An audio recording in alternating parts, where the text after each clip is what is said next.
இதனால தான் இந்த குடும்பமே முன்னேற்றத்துக்கு வரப்போகுது. ஊருக்குள்ளே இருக்கிறவங்களாம் இந்த குடும்பத்தை பார்த்து ஆச்சரியப்பட போகிறாங்கன்னு நினைக்கிறவங்க நம்ம வீடியோவை லைக் பண்ணிவிட்டு இன்னும் சப்ஸ்கிரைப் பண்ணாதவங்க சப்ஸ்கிரைப் பண்ணிக்கோங்க. நிலாவும் சோழனும் தன்னோட வாழ்க்கையை சந்தோஷமாக ஆரம்பிக்க போகலாம் அப்படின்னு சொல்லிட்டு வெளியிலலாம் சுற்றிட்டு சேரன் ஃபோன் பண்ணுறாரு.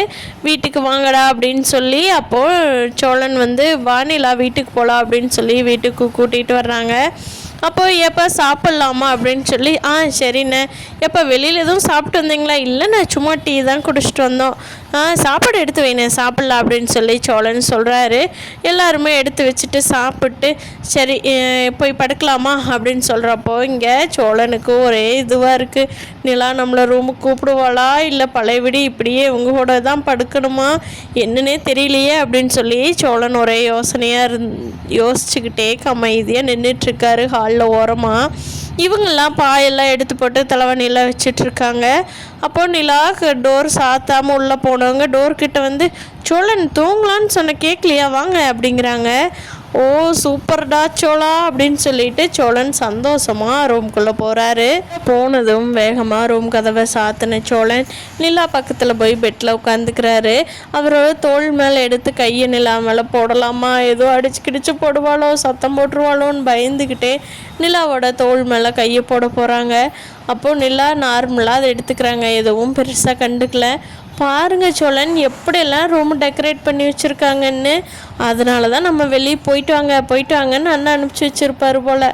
பாரு இதெல்லாம் யார் பண்ணுனா, அண்ணன் பண்ணியிருப்பாரா அப்படிங்கிறாங்க. சோழன் இருந்துக்கிட்டு தோள்பட்டை கையை ரொம்ப டைட்டாக பிடிக்கிறாங்க. அப்போ நிலா திரும்பி பார்க்கும்போது சோழனுக்கு பக்குன்னு ஆயிடுது. ஐயோ அடிச்சிருவாளோன்னு.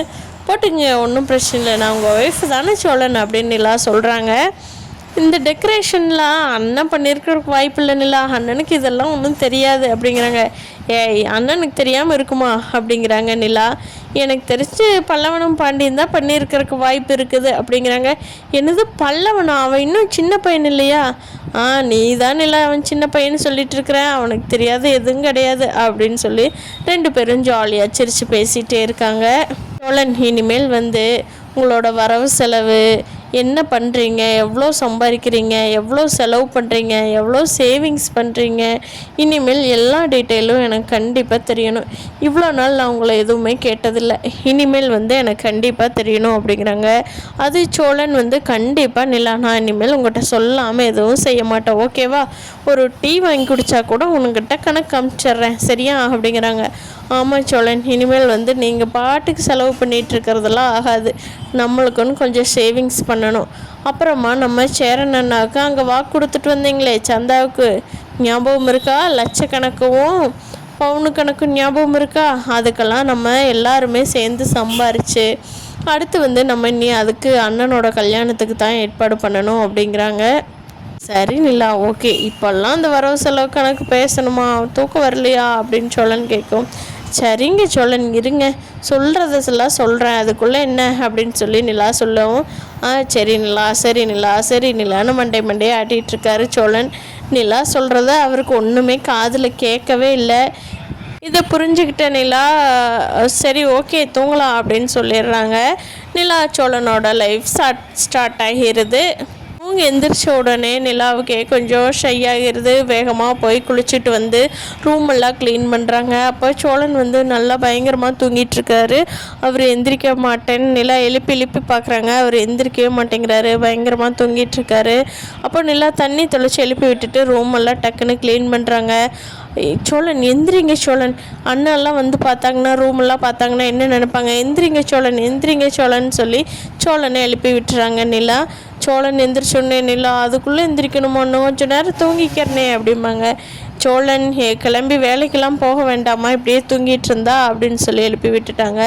வெளியே வந்த சோழனுக்கு ஒரே வெக்கமாக இருக்குது. நம்ம சேரனும் பாண்டியும் பார்த்துட்டு பையனோட மொழி ஒன்றும் சரியில்லை என்ன அப்படிங்கிறாங்க.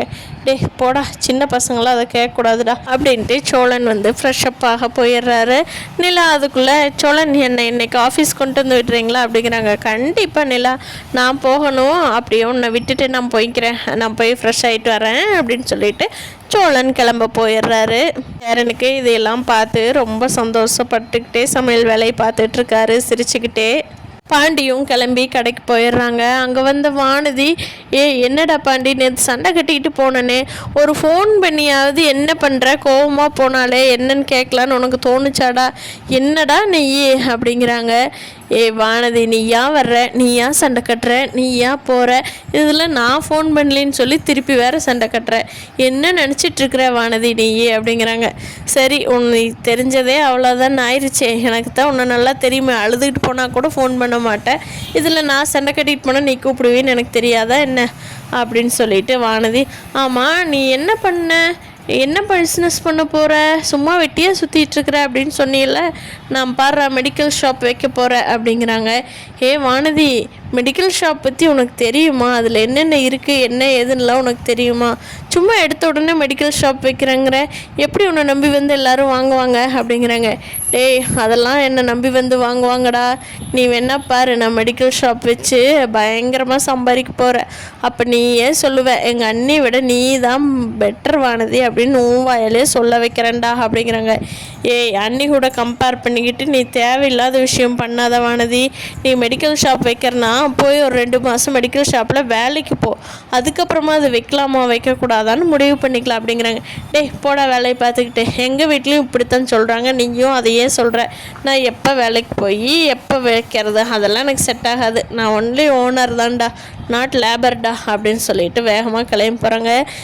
இவளையெல்லாம் திருத்தவே முடியாது அப்படின்னு சொல்லி மண்டையில் அடிச்சுட்டு அவர் வேலையை பார்க்க ஆரம்பிச்சிடுறாரு பாண்டி.